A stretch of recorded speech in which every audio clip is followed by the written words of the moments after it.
Hello and welcome. Well, we have an interesting and I think important and informative show tonight. We're going to talk about mild depression. It's also called dysthymic disorder, and it's quite different from depression we often think about, where we're thinking about feeling extremely hopeless or extremely lethargic, can't get out of bed, that kind of depression, which is also very real and very common. But mild depression is made even more common. So my guest is Sharon Stein McNamara, and she is a clinical psychologist. She works independently, and I'm so glad she could do this because she specializes in anxiety and depression, among many other things. And you work with teenagers, adults, family groups. Yes. Kind of the waterfront, right? Yeah. Well, welcome. Yes, thank you. I'm really Good happy to have be you here. here. So let's start with clinical depression, the serious kind. How do you define that? Yeah, so that is people having a period of over 2 weeks in which they feel down or depressed for most of the day. They can't sometimes get out of bed, they don't feel motivated, they might feel lost, just not have energy. So it's sometimes people will actually have thoughts of suicide, so that comes up with clinical depression.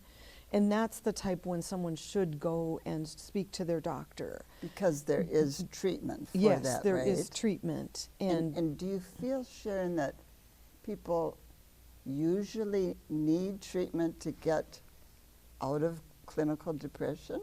Yes, if You do. you're in a clinical depression, usually you have tried everything that you know how to try, and Okay. it's not working. Okay. So you need to ask for some help. kind of help. Mhm. Yeah. Perhaps I'll come back later and ask how to find a psychologist or a counselor or yeah. therapist, but let's have you define a mild depression and how that is different than Yeah. clinical. So a mild depression can be more like a situation that occurs in which maybe you have a disappointment or an upset with a family member, or it can start with a loss of some type that is, you just have to kind of move into acceptance, and it's hard to get there sometimes. Right? Yeah. For sure. Mhm. Would that be especially when the loss is sudden? You were suddenly fired, or your child suddenly died, or Oh, there was a absolutely. car accident. I mean, a Yes. sudden loss A sudden loss might is be an more likely unexpected. to. Yeah. Yes, and so that leads to this idea about a trauma. So traumatic event can cause. It's like the brain reacts with adrenaline. The fight or flight, thing, anxiety, and then the body just doesn't quite get back to its normal, I don't know if you want to talk about serotonin levels or, that kind of thing as far as brain. But the brain seems to have two speeds. It's either reactive, fight or flight, or it's kind of, hopeless and shut down. Oh, okay. So sort of turned off or volume way down in terms of yes. being reactive to a normal situation things. and you can't get out of it. So when you have normal serotonin levels, you can sleep well, you wake up, you feel like you have energy. But if you've had a long period of stress and anxiety, it stops rebuilding those levels of serotonin that the brain needs. That's interesting. I'd never heard that particular correlation. So you're saying if you're under long-term, kind of what we might call chronic stress, that can actually reduce the serotonin in your brain. Yes. Oh, that's important to understand, isn't Yeah, it? yeah. Yeah, and that, so I'll kind of assess with people when I first meet them. So, you know, how long have they been feeling down? Has it been Yeah. very long? Have they tried different things? And then if a person can get back, say, on an exercise routine or, you know, back to walking regularly, sometimes they can rebuild that serotonin without having to go on medication. But if it's been long time and they've had this chronic, you know, feeling upset or anxious and can't get out of it, it can deplete the serotonin levels so that they have to use some kind of medication or something to help them get back on track. Does the typical or prescription for depression, does it really up serotonin, or is that something that happens sort of independently? Yeah, so there, I mean, I'm not a psychiatrist, so I can't really speak to the brain science. I do like Henry Emmons' work, and I have read his book, The Chemistry of Joy. So the way that his book explains it that I think is the most clear to me is you have chronic fight or flight going off, your body just doesn't get back the same normal levels of serotonin that it should have. So we seem to have two speeds. Either your adrenaline is high and you're constantly under stress, then the brain lets the serotonin go out of the body because it's saying, no, adrenaline's more important than serotonin. Oh, we'll choose adrenaline here. Right. Mm-hmm. And so these, they call them SSRIs, the selective serotonin reuptake inhibitor. What it does is it sort of tricks the brain to say, let's keep some serotonin on board and try to get this person back functioning again. And there's multiple ways you can get serotonin back on board, and that's what Dr. Emmons talks about in his book. So you can build it up with certain foods, you can do it with exercise, with light, with positive experiences, but some people just can't get it without a medication. Okay, so the medication can boost it. Yes, yes. That's all really important. Yeah. And not quite understood, I don't think, by a lot of people, including myself. I didn't understand. With clinical depression, I just want to ask a tiny bit more. Is it something that is time limited usually, but then comes back as another, what we might call, episode or bout? So there are people that have chronic depression, and it can reoccur, say, with an anniversary reaction. So you know, your mother died in May, and you can feel fairly good for most of the year, but then every May that depression comes back, and it can be, there can be an anniversary reaction due to a loss. But there's a reason, right? That you usually can pinpoint? Yes. Okay, not just a random, here it is again. So for most people, that's what my job, when I first meet them, is I go through their history and I say, you know, oh, okay, so tell me the stressful events in your life, and then we look at, do you tend to get depressed around this time of year? And then they often will, boy, I hadn't put that together before, but yes, my mother died in May, and I always get depressed around this time. So an aha moment. Yeah. Well, look, what I'm taking away, and maybe you are also as the viewer, is take clinical depression seriously. Yes. Don't let it just go on. Right. If you're really feeling hopeless and exhausted all the time, etc. Right. Let's talk about mild depression now. Okay.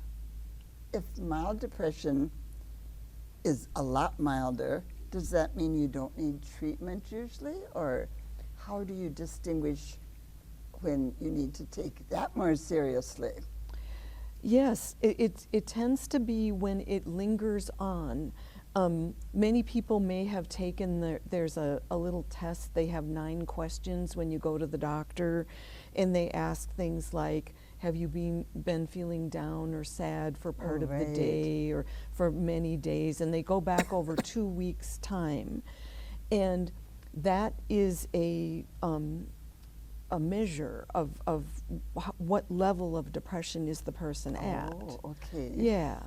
So the more severe concerns is if they have either insomnia or oversleeping or undereating or overeating, or if they have any kind of thoughts of suicide, those are all concerned that it's a more major form. Okay. But the milder forms, sometimes people can start trying to do positive things in their life, or take on a new hobby, or what I first start with people is I say, can you get an exercise program going? Because the research says that when someone can get a regular program of exercise of 20 minutes 3 times a week, that you raise your heart rate some, like a brisk walk or a fast movement, it resets that fight or flight response. So it's as if, with evolution, if we were in a war or something, we would be up all night and we'd be fighting, and then we would reset, and the body would say, oh, that war's over now, it's okay, you reset, you exercised hard. And so then it makes the serotonin again. And the research says that if you can do 3 or 4 times a week of exercise of 20 minutes of raising your heart rate, it's the equivalent of taking an antidepressant. Oh, that's so interesting. Yeah. How long would you have to do that, Sharon, before you get the effect? At least, if you can do it for a month, 2 weeks to a month, because it does take time to build up. Your body has to. Not a quick turnaround. Right. But if you can get a good night's sleep, that's another thing, is sleep is very restful with overcoming depression. So I've had some people where we just worked on an exercise routine till they could sleep better, and then they were able to recover without having to take an antidepressant.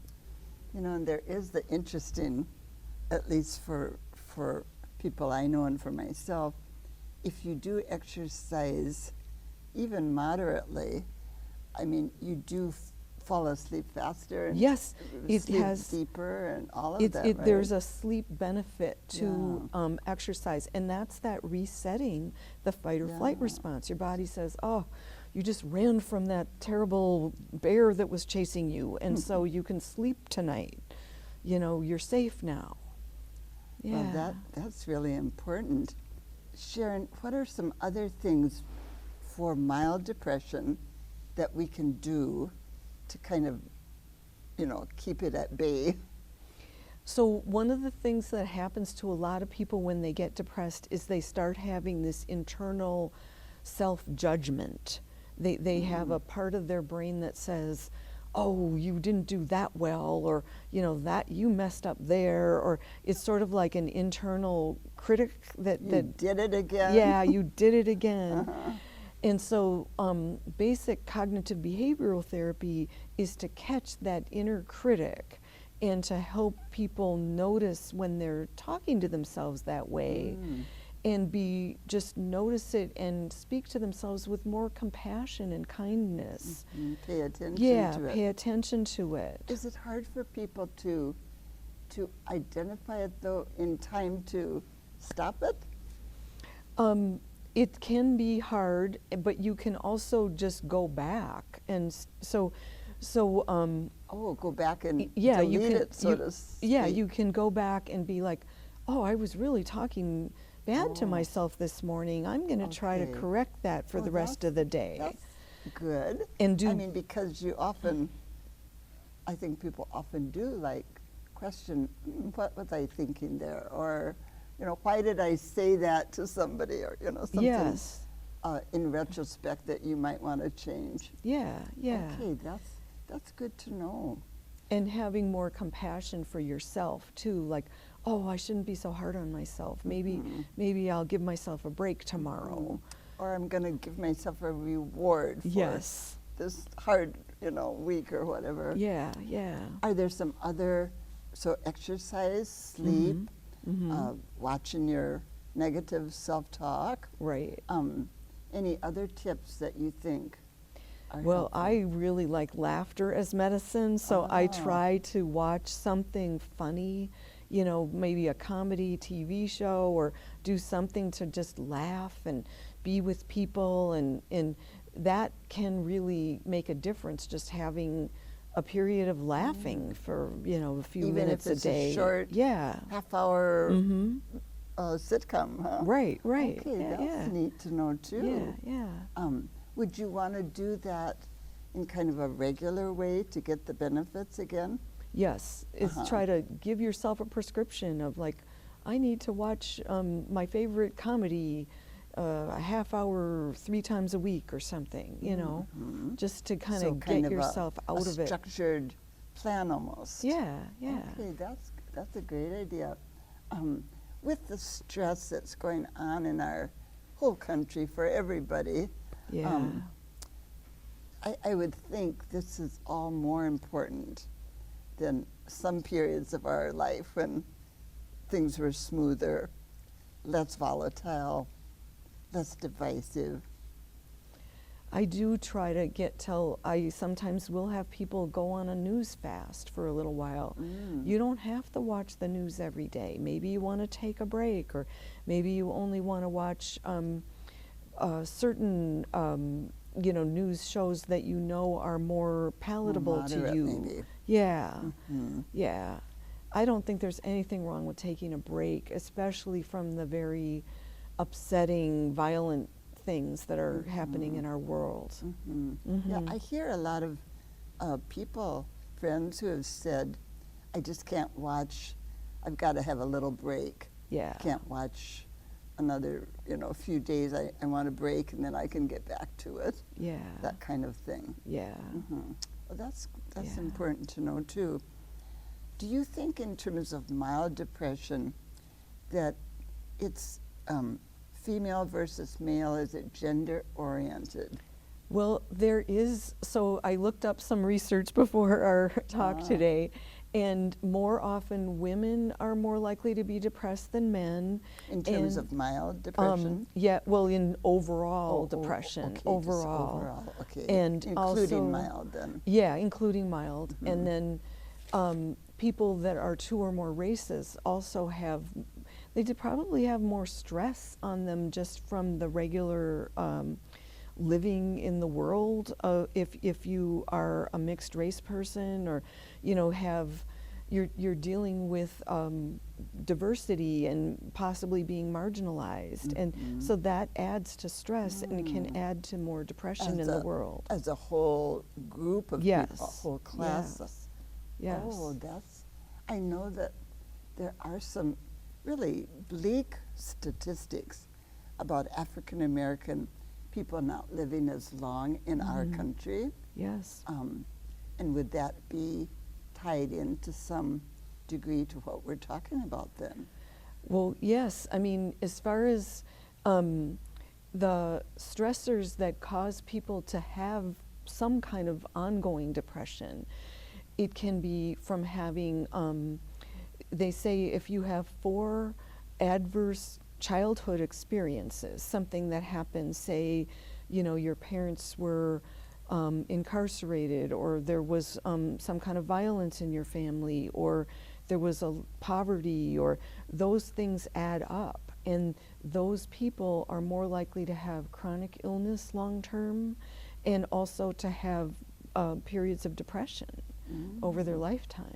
And so that would be a risk. Right, a risky risk behavior, factor wouldn't it? for So having for car accident type yes things, right? Yeah. Okay, that's something I did not know either. Yeah, there's a whole study called Adverse Childhood Experiences, ACEs, and you can look it up on YouTube, or that leads to chronic it makes the brain react with this fight or flight response, and then And give us that title again. ACE, ACEs, Adverse Childhood Experiences. Oh, okay. Yeah. Okay. Yeah. Oh, that's very important. Sharon, you work with people who are depressed, who are anxious. I want to ask how we can reach you, how people Sure. could call you and get on your Yes. schedule. So I have a website, SharonSteinMcNamara.com, and people could, just fill out submit the form for The contact us contact form on my website. Mhm. Yeah. Okay. Yeah. And for mild depression, you're saying it's not essential to get treatment usually, but it can lead to the more clinical. So in that Yeah. sense, it seems to me it would be worth really thinking about. Yes, I mean, just seeing if you can increase your positive experiences on a regular basis with maybe contacting your church or family or trying to have more interactions with people. I mean, there are ways to deal with it in the community, and then if it's ongoing and progresses into a more severe form, then you definitely would want to contact your doctor. What about talking to a good friend? I mean, unloading is good for the soul. Yes.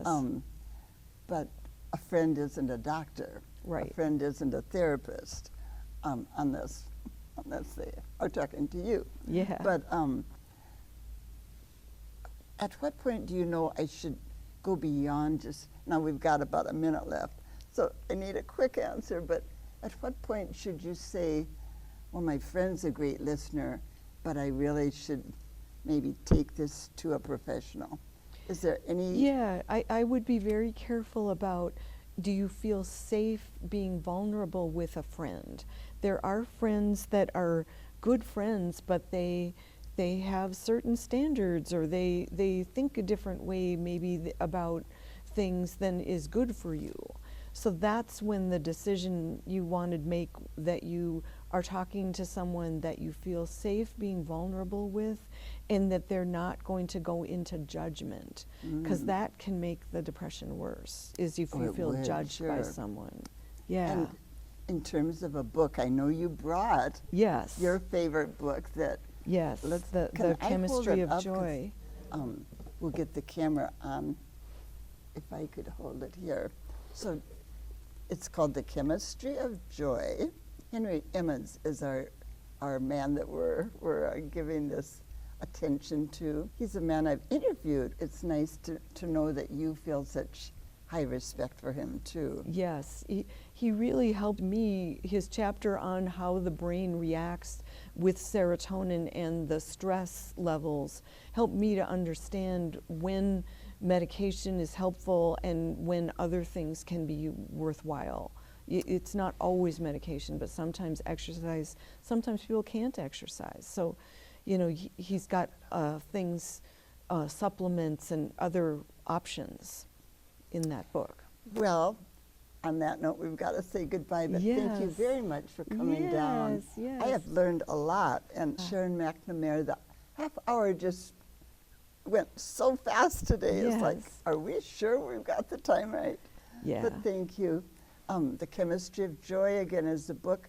Sharon Stein McNamara is the guest. Thank you for being with us. I'll see you next week. Bye-bye.